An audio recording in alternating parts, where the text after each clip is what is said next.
নিত্যানন্দ প্রভু মহাপ্রভু ব্রজেন্দ্র নন্দন যেই শচীসুত হইল সেই বলরাম হইল নিতাই। ব্রজেন্দ্র নন্দন অর্থাৎ কৃষ্ণ, তিনি এই যুগে এসে গৌরাঙ্গ হয়েছেন, আর সেই নিত্যানন্দ বলরাম তিনি এসে নিত্যানন্দ হয়েছেন। তাই নিত্যানন্দ প্রভু এবং মহাপ্রভু নামেতে একটি ছোট্ট কীর্তন আপনাদের এখন শোনাচ্ছি। মানে আমাদের ব্যবস্থাপনা যারা করেছেন তারা একটু মাঝখানে কীর্তন চেয়েছিলেন, তাই একটু আপনাদের সকলের মনোরঞ্জনের জন্য সেই ভক্তিগীতে একটু শোনাচ্ছি। সেই নিত্যানন্দ প্রভু মহাপ্রভু পরম করুণাময়, তারা জগতে এসেছেন আমাদের উদ্ধারের জন্য, কৃপা করবার জন্য। তাই একটা ছোট কীর্তন আপনাদেরকে একটু শোনাচ্ছি, পরে আবার আমরা হরি কথা বলবো।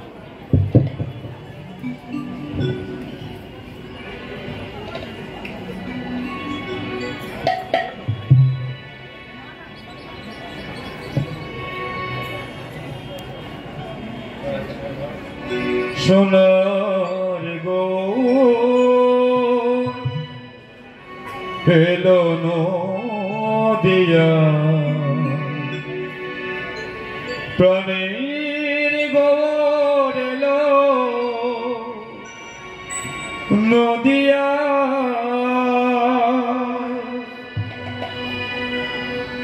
সোনার গো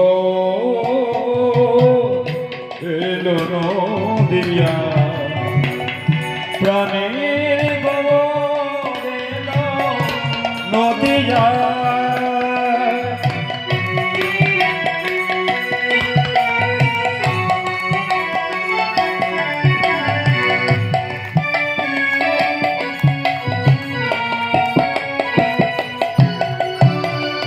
আয় তোরা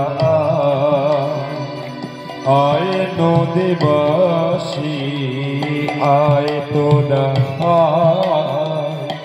আয় নদীবাসী, দেখবি যদি ছুটে আয়, দেখবি যদি ছুটে আয়, সোনার গৌর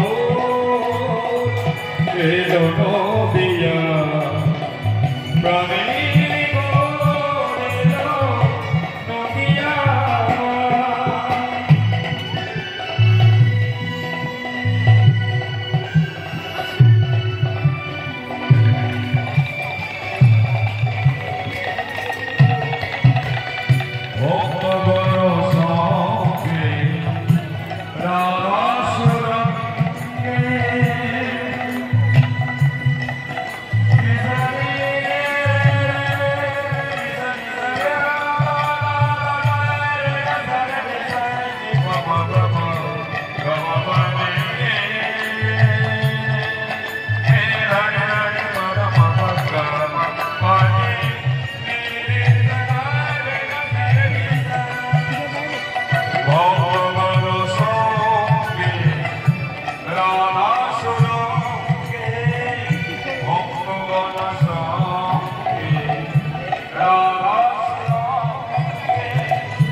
निधि राजन अस्ति एको महान कीर्तनादेव कृष्णस्य मुक्तमन्द परम।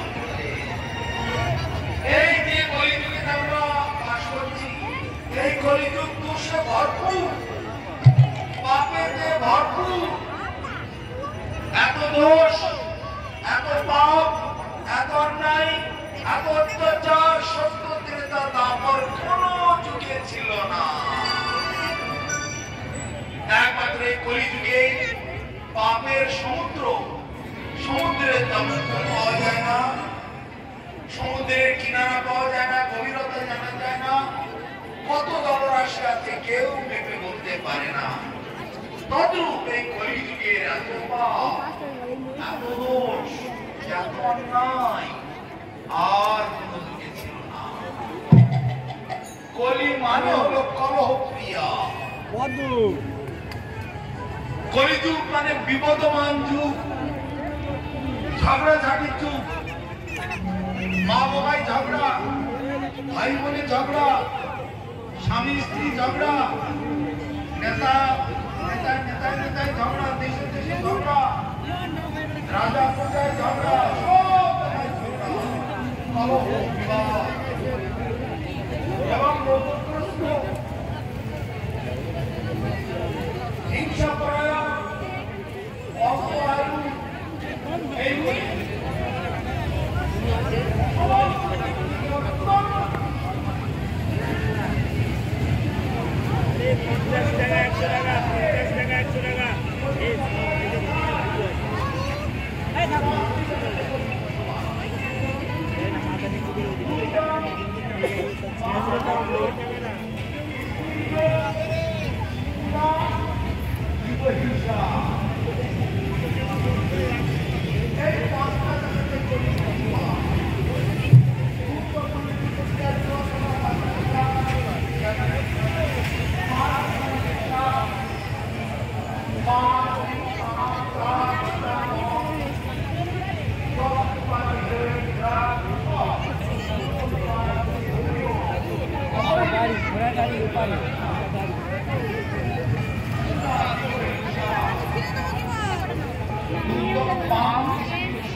মানে অর্থ, অর্থের প্রতি লালসা,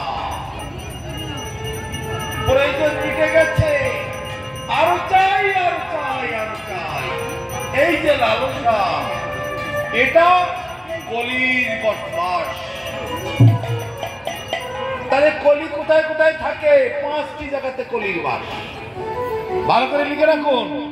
দুতং পানং স্ত্রীয় সুনা আর হচ্ছে জাতরু, এই 5টি জায়গা। আরেকবার বলছি, দুতক মানে দুতকরা, জুয়া খেলা, পাশা খেলা, গ্যামলিং ইত্যাদি। পানং মানে নেশা, যত রকমের নেশা আছে। স্ত্রীয় মানে অবৈধ স্ত্রী পুরুষের মেলামেশা। সুনা মানে জীবহিংসা, অন্য জীবকে হত্যা করা, নিজের ইন্দ্রিয় তর্পণের জন্য অন্য জীবকে হত্যা করতে আমাদের দয়া মায়া কিছু নাই।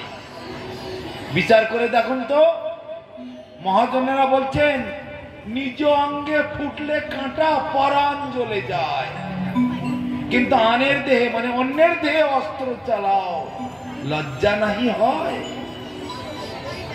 নিজের পায়ে একটা কাঁটা ফুটলে সারা শরীর জ্বলে ওঠে, কিন্তু ওই মাছগুলো, মুরগিটা, ছাগলটা, অন্যান্য জীবজন্তুগুলোকে যে আপনারা কাটছেন, মাছটাকে ধরে ছাই মেখে নিলেন, ছটপট ছটপট করছে, কান দুটোকে কেটে নিলেন, বুকের পিঠের পাতনাগুলোকে কেটে নিলেন, ছটপট ছটপট করছে, তবু বটিতে আঁচড়াচ্ছে, কত ছটপট ছটপট করছে। ও যদি যে কথা বলতে পারতো, মা গো বাবা গো তোমার হাতে ধরি পায়ে ধরি, করতো কিনা বলুন তো? কিন্তু আপনাদের দয়া মায়া নাই। কি কঠিন কঠোর হৃদয়। তারপরে কেটে কুটে ধুয়ে কড়াইতে দেওয়া হচ্ছে, তবু লাফাচ্ছে কড়াইয়ের মধ্যে। ওই রকম যদি আপনার হতো কেমন মজা হতো। কিন্তু যমরাজ সব খাতায় লিখছে, কারো রেহাই দেবে না, পাপ কখনো বাপকেও ছেড়ে দেবে না। মৎস্য এর নামটা কেন এসেছে? আমার মতো সে, আজকে আমি যার মতো কালকে সে আবার আমার মতো। আজকে আমি যাকে কেটে কুটে ভেজে খাচ্ছি, সে কালকে আবার আমাকেই তেমনি করে খাবে। মাংস, মাং মানে আমাকে, স মানে সে। আজকে আমি যাকে, কালকে সে আবার আমাকে। কারো রেহাই নেই, মাংস। এই জন্য এটা মনুসংহিতাতে বলা হয়েছে, আজকে আমি যাকে, কালকে সে আবার আমাকেই খাবে। যে ছাগলটা মুরগিটা কাটছেন, ও আগের জন্ম মানুষ ছিল, আপনাদেরকে কেটেছিল, আপনারা সেই প্রতিশোধ নেওয়ার জন্য জন্মে মানুষ হয়েছেন বা তাদের কাটছেন। ওরা ছাগল মুরগি হয়ে, মাছ টাছ হয়ে ওরা এখন ছটপট করছে। আবার পরের জন্য ওরা আবার মানুষ হবে, আপনারা আবার এই মাছ হবেন, ছাগল মুরগি হবেন। এইবার কথা হচ্ছে এখানে, এ কি করে বিশ্বাস করব? যারা গীতা অধ্যয়ন করেন তারা কিন্তু দেখেছেন। গীতা যারা পড়েন, একটু গীতা পড়েছেন, হাত তুলে দেখান দেখি কারা কারা গীতা পড়েছেন। বাহ, ভালো, কয়েকজন তো পড়েছেন, অন্যদেরকে বোঝাবেন।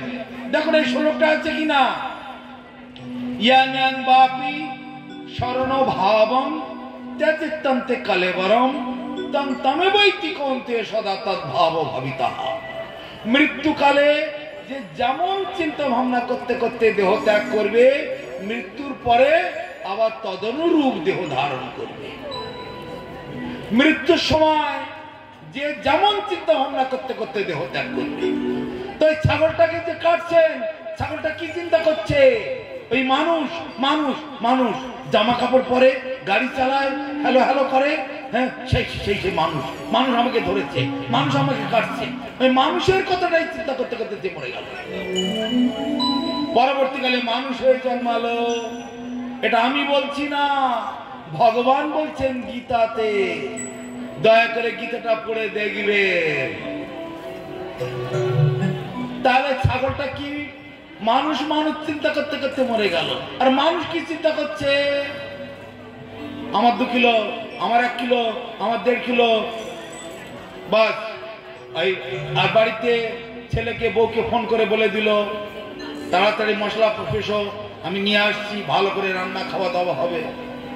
আবার দিকে আত্মীয় স্বজন বা শালা সম্বন্ধী যদি থাকে, তাকে আবার 2টো বোতল আনতে বললো, বাস ভালো খাওয়া দাওয়া মজা মেরে হতে লাগলো।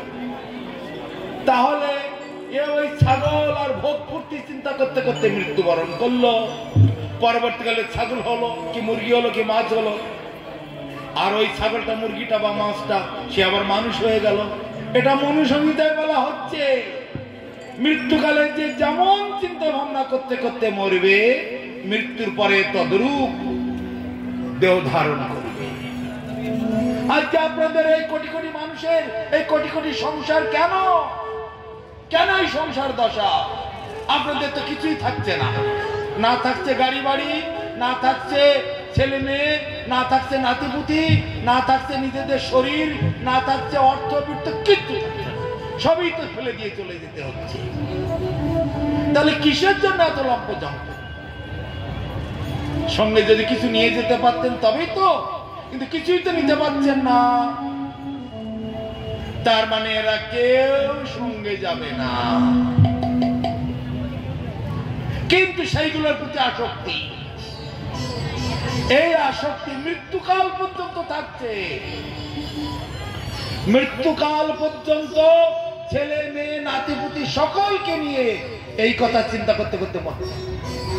মৃত্যুর পরে আবার সংসার, ওই ছেলে মেয়ে, ওই বিষয় আশায়, ওই গাড়ি বাড়ি, টাকা পয়সা, অর্থবৃত্ত সব নিয়ে থাকতে হচ্ছে। তাহলে তাহলে আমাদের কি করণীয়? আমাদের ভগবানের সেবা, ভগবানের দাসত্ব।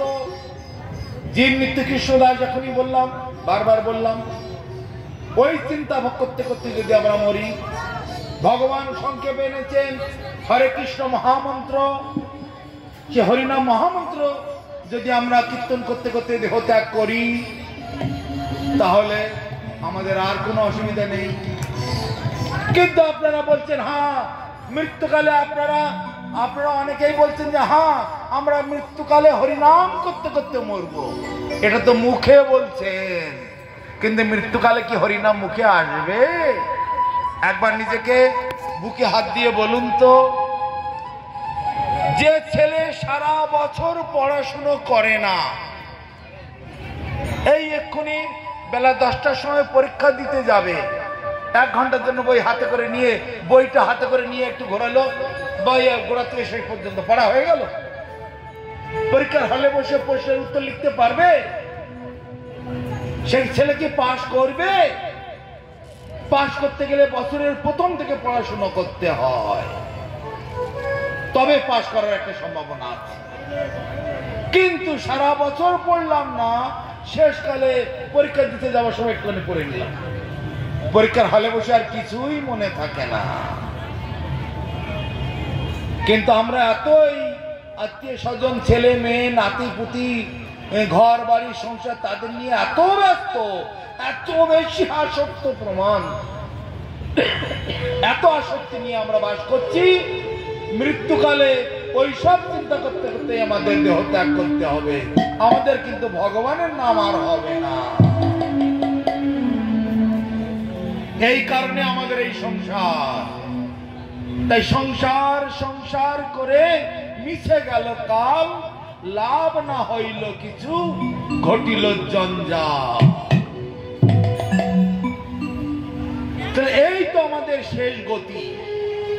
তাই ভগবান বলছেন, মহাপ্রভু সেই জন্য বলছেন, নিত্যানন্দ প্রভু বলছেন, আরে জীব জাগো, জীব জাগো। গোরা চাঁদ বলে, কত নিদ্রা যাও মায়া পিশাচির কোলে, আর কতকাল ঘুমিয়ে থাকবে, এবার ওঠো জাগো। কি জানতে হবে?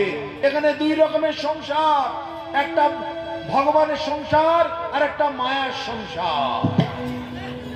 ভগবানের সংসারে ভগবান হচ্ছে মালিক, আমি হলাম তার দাস দাসী, আমার ছেলে মেয়ে, আমার স্ত্রী, আমার ভাই বন্ধু, এরা সবাই ভগবানের দাস দাসী।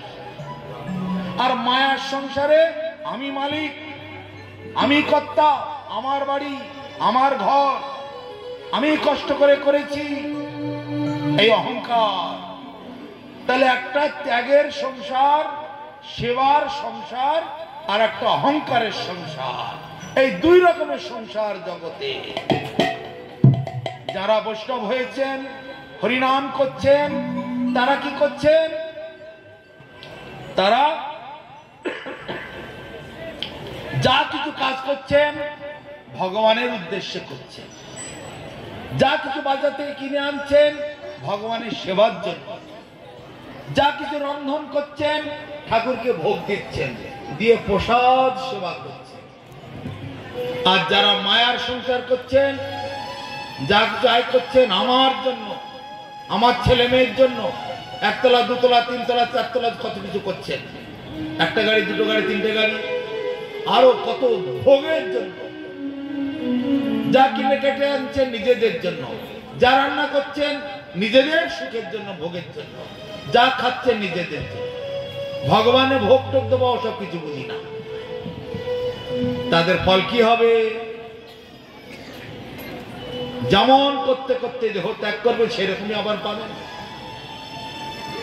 আর যারা ভক্তিময় সংসার করেছেন, ভজনময় জীবন যাপন করেছেন, ভজিতে ভজিতে সময় আসিলে এ দেহ ছাড়িয়া দিব।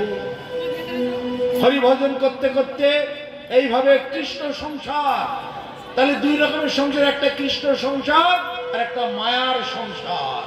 মায়ার সংসারটাকে পরিবর্তন করে কৃষ্ণের সংসার বানাতে হবে। আপনাদের সংসার ছেড়ে, ছেলে মেয়ে ছেড়ে, কাজকর্ম বিষয় আসায়, চাষবাস দোকানদারি সব ছেড়ে ছুড়ে চলে যেতে বলছি না, যে যেখানে আছেন শাস্ত্র বলছে সবাই সেখানে থাকো, শুধু বিচারটাকে পাল্টাতে হবে। বিচার পাল্টালে সব পাল্টে গেল। আমাদের যে চিন্তা ভাবনা, আমাদের যে উদ্দেশ্য, সেইটাকে পরিবর্তন করতে হবে। কেননা আমরা আমাদের আসল স্বরূপ হারিয়ে ফেলেছি। আমরা হলাম ভগবানের দাস দাসী, যা কিছু করবো ভগবানের। এই সমস্ত বিশ্ব ব্রহ্মাণ্ড ভগবানের লীলাস্থলী। সেই ভগবানকে না জেনে, সেই রাধা গোবিন্দকে না জেনে আমরা নানান দেব দেবীর পেছনে ঘুরে বেড়াচ্ছি। দেব দেবীর ভজন করলে কি পাবে? হবে না, কিছু পাওয়া যাবে না। গীতাতে ভগবান বলছেন, যারা যারা গীতা পড়েন দেখবেন, জানতি দেবব্রতা দেবান, পিতৃন জানতি পিতৃব্রতা, ভূতানি জানতি ভূতের যা, জানতি মজ্জাজিন অভিমান। এইসব দেবতা যাজি যায় দেবলোকে, পিতৃলোক উপাসক যায় পিতৃলোকে, ভূতলোক উপাসক ভূতলোকে যায়, আর আমাকে ভজন করে আমাকেই পায়। এইটাই ভগবান বলছেন, যারা আমার ভজনা করবে তারা আমাকে পাবে, যারা দেবদেবীর ভজনা করবে তারা দেবদেবীর লোকে চলে যাবে, যারা এই মনুষ্য লোকের ভজনা করছেন মনুষ্য লোকে যাবে, যারা পিতৃপুরুষের ভজনা করছেন তারা পিতৃপুরুষের লোকে চলে যাবে। এইভাবেতে reaction, action, reaction, action, reaction. যারা একটু লেখাপড়া জানেন, কথাটা আশা করি শুনেছেন। স্যার আইজাক নিউটনের বলের উপরেতে 3টি ফর্মুলা দেওয়া আছে। To every action there is an equal and opposite reaction. প্রত্যেক ক্রিয়ার সমান এবং বিপরীত প্রতিক্রিয়া আছে। যে যা করছেন তার একটা রিয়াকশন পেতেই হবে। একটু আগেই বললাম, পাপ কখনো বাপকেও ছেড়ে দেবে না। অতএব ভগবানের উদ্দেশ্যে জীবনযাপন করলে তাদের আর পাপ ভক্ষণ করতে হয় না। হাঁটা চলা করতে গেলেও কত পোকামাকড় মেরে ফেলতেন, রামধন করতে গেলে কত জীব আগুনে জ্বালিয়ে দিচ্ছেন, তারপরে আরো কত জীব রান্নার মাধ্যমে, ভোজনের মাধ্যমে, শ্বাস প্রশ্বাসের মাধ্যমে সব হত্যা হয়ে যাচ্ছে। কিন্তু যদি আমার জীবনটাকে ভগবানের উদ্দেশ্যে সমর্পণ করতে পারি, তাহলে আর কোনো পাপ আমাকে গ্রহণ করতে হয় না।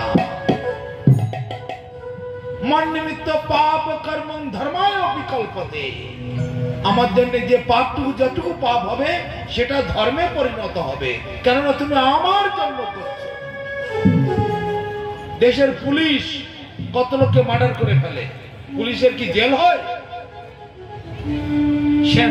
সৈনিকেরা কত লোককে মার্ডার করে ফেলে, তাদের কি জেল হয়? জেল ফাঁসি তাদের হয় না। কিন্তু আপনাদের পাড়ায় কেউ যদি কাউকে মারে, একটা চড় মারলেও তার বিচার হয়। আর খুন করলে তো কথাই নেই, জেল ফাঁস, সারা জীবন তাকে কোর্টে চক্কর কাটতে হয়, শেষকালে ফাঁসি টাসি কিছু একটা হয়ে গেল। অতএব পাপ কখনো বাপকে ছেড়ে দেয় না। তাহলে আমাদের প্রয়োজনটা কি এখন? আমাদের দরকার আমরা মায়ার সংসারকে পরিবর্তন করে কৃষ্ণ সংসার বানাবো। তাই মহাপ্রভু বলছেন, কৃষ্ণের সংসার করো, ছাড়ি অনাচার। অনাচারটা কি? নিজের ইচ্ছা মতো কিনবো, নিজের ইচ্ছা মতো রাঁধবো, নিজের ইচ্ছা মতো খাবো, নিজের ইচ্ছা মতো যা খুশি তাই করবো, এগুলো সব অনাচার, দুরাচার বলা হয়েছে। এত বড় কার্তিক ব্রত গেল, দামোদর মাস, কটা মানুষ এটা এই ব্রতটা পালন করতে পেরেছেন বলুন তো? যত লোক আছে সবাই কি ব্রতটা পালন করতে পেরেছেন? 12 আনা মানুষ তো জানেনই না কার্তিক ব্রত কাকে বলে, দামোদর ব্রত কাকে বলে। বেশিরভাগ মানুষ জানেন না, পালন করা তো দূরে থাকে। তাহলে এগুলো অনাচার, দুরাচার বলা হচ্ছে। 15 দিন অন্তর একটা করে একাদশী আসছে। আপনারা কি জানেন সবাই একাদশীটা কেন? একাদশীতে কি খেতে হয়, কিভাবে একাদশী পালন করতে হয়, অধিকাংশ লোকের জানা নেই। তাদের কি গতি হবে? এইভাবেতে মহাপ্রভু নিত্যানন্দ প্রভু সব চিন্তা ভাবনা করে সকলকে বোঝাচ্ছেন, কৃষ্ণের সংসার করো, ছাড়ি অনাচার, জীবে দয়া, নামে রুচি, সর্বধর্ম সার, সমস্ত ধর্মের সার কথা। জীবকে দয়া করো। দয়া করো মানে এ নেই রাস্তায় দুটো ভিখারিকে 2 টাকা দিলাম, পাখিদেরকে 2 খাবার দিলাম, এইটা দয়া। সেইটা দয়া শুধু নয়, অন্য কোন জীবকে কষ্ট দিবে না, মারবে না, হত্যা করবে না, নিজের ইন্দ্রিয় তর্পণের জন্য অন্যকে আঘাত দেবে না, একেই বলে দয়া। জীবে দয়া আর নামে রুচি। কলিযুগে ধর্ম হরি নাম সংকীর্তন। সত্য যুগে কীর্তনাধ্যায়ত বিষ্ণু, ত্রেতায়াং যজত মখৈ, তারপরে পরিচর্যায়াং কলৌ তধরি কীর্তনা। সত্য যুগেতে ধ্যানের ব্যবস্থা ছিল, ত্রেতা যুগেতে যাগযজ্ঞের ব্যবস্থা ছিল, তারপর যুগেতে অর্চনের ব্যবস্থা, আর কলি যুগেতে কেবল সংকীর্তন। সংকীর্তন যজ্ঞে কলৌ কৃষ্ণে আরাধন, সেই সে সুমেধা পায় কৃষ্ণের চরণ। মহাপ্রভু বলছেন এই কলিযুগেতে একমাত্র হরিনাম সংকীর্তনের দ্বারাতেই জীবের আত্মকল্যাণ, সর্বশ্রেষ্ঠ কল্যাণ হবে। আর কারা সেই সংকীর্তনে অংশগ্রহণ করবে? সুমেধা। মেধা মানে বুদ্ধিমান, সুবুদ্ধিমান। শুধু বুদ্ধি সকলের আছে, কম বেশি বুদ্ধি সকলেরই আছে, অনেকের আছে। নেতা কর্তা থেকে শুরু করে, বিজ্ঞানী থেকে শুরু করে, ইঞ্জিনিয়ার, ডাক্তার, চন্দ্রযান পাঠাচ্ছে, রকেট বানাচ্ছে, মোবাইল ফোন বানাচ্ছে, তাদের কি বুদ্ধি নেই? সকলের বুদ্ধি আছে, কিন্তু এগুলো সুবুদ্ধি নয়। সেই হলো সুবুদ্ধিমান, যিনি নিজেকে রক্ষা করতে পারে। যে নিজেকে বাঁচাতে পারে না, সে কখনো বুদ্ধিমান নয়। বুদ্ধিমান হতে গেলে নিজেকে রক্ষা করতে হবে। এই রক্ষা করতে যে পারবে তাকে বুদ্ধিমান বলা হবে। তাহলে এই জগতে কোন মানুষটা নিজেকে রক্ষা করতে পারে জানেন? সাধু সঙ্গ যিনি করবে, হরিনাম যিনি করবেন, তিনি একমাত্র নিজেকে রক্ষা করতে পারেন। তাই ছাড়া আর রক্ষা করার উপায় নাই। আর নিজেকে রক্ষা করতে পারলে তবেই তিনি বুদ্ধিমান বলে পরিচিত হবেন। তা ভিন্ন আর বুদ্ধিমানের কোন পরিচয় এখানে দেখা যায় না। বড় দোকান করতে পারলে, বড় বাড়ি করতে পারলে, বড় বাড়িতে বিয়ে হলে পাড়ার লোকেরা কি বলে? তোর কত ভাগ্য ভালো রে। হ্যাঁ, বড় কোটিপতি লোকের বাড়িতে বিয়ে হয়েছে, গাড়ি দিয়েছে, 10 লাখ টাকা দিয়েছে, কত ভাগ্যবান। কোটি কোটি টাকা হলে কি ভাগ্যবান হয়? তারা আদৌ ভাগ্যবান নয়। কৃষ্ণ ধনের ধনী যিনি, তিনি প্রকৃত ধনী। ওই জড় জগতের সম্পত্তির ধনী তিনি ধনী নন। এই তো কয়েকদিন আগেই রতন টাটা দেহ ত্যাগ করলেন। তার কত অর্বুদ টাকা ছিল, কোথা থেকে কোথায় চলে গেলেন। তার টাকা পয়সা হলে কি ধনী হবে? যিনি কৃষ্ণকে লাভ করতে পেরেছেন, কৃষ্ণ ভক্তি লাভ করতে পেরেছেন, তিনি একমাত্র ধনী, অন্য কেউ ধনী নয়। তা কি করলে আমাদের কৃষ্ণ ধন পাওয়া, লাভ করা যাবে, কৃষ্ণকে পাওয়া যাবে, কৃষ্ণ ভজন করা যাবে, কৃষ্ণের কাছে যেতে পারবো? ইংরেজিতে বলে back to god head, back to home. নিজের বাড়ি ফিরে চলো, ভগবানের কাছে ফিরে চলো। তা সে ভগবানের কাছে হচ্ছে গোলক বৃন্দাবন, সেইখানে আমাদের আসল বাড়ি ঘর। এখানে আমাদের কারো বাড়ি ঘর নয়। আজকে যদি এখানে আমাদের বাড়ি ঘর হতো, তাহলে আমার মা বাবা গেল কোথায়? মা বাবার মা বাবা, ঠাকুর দাদা ঠাকুর মা, তারা কোথায় গেল? তার মা বাবা, তার মা বাবা, তার মা বাবা, সবাই ছেড়ে দিলে কোথায় গেল? আমার পাড়া প্রতিবেশী, আত্মীয় স্বজন, বন্ধু বান্ধব সব ছেড়ে ছেড়ে দিয়ে চলে যাচ্ছে কেন? অতএব এটা কারো জায়গা নয়, এখানে কারো থাকা হবে না। যতই লম্প জম্প করো না কেন, এটা কারো জায়গা না। তাই নিত্যানন্দ প্রভু মহাপ্রভু এসেছেন কলের দোষ নিধি, এই কলিকাল দোষের সমুদ্র স্বরূপ। অস্তি এক মহান গুণ, কিন্তু একটাই মাত্র মহান গুণ আছে। কি গুণ? কীর্তনাদেব কৃষ্ণস্য মুক্ত বন্ধ পরম ব্রজে। একমাত্র হরিনাম সংকীর্তনের দ্বারাতেই সমস্ত মায়ার বন্ধন থেকে মুক্তি লাভ করে ব্যাক টু গডের ব্যাক টু হোম, অর্থাৎ নিজের বাড়ি চলে যেতে পারবো, ভগবানের কাছে আমরা ফিরে যেতে পারবো।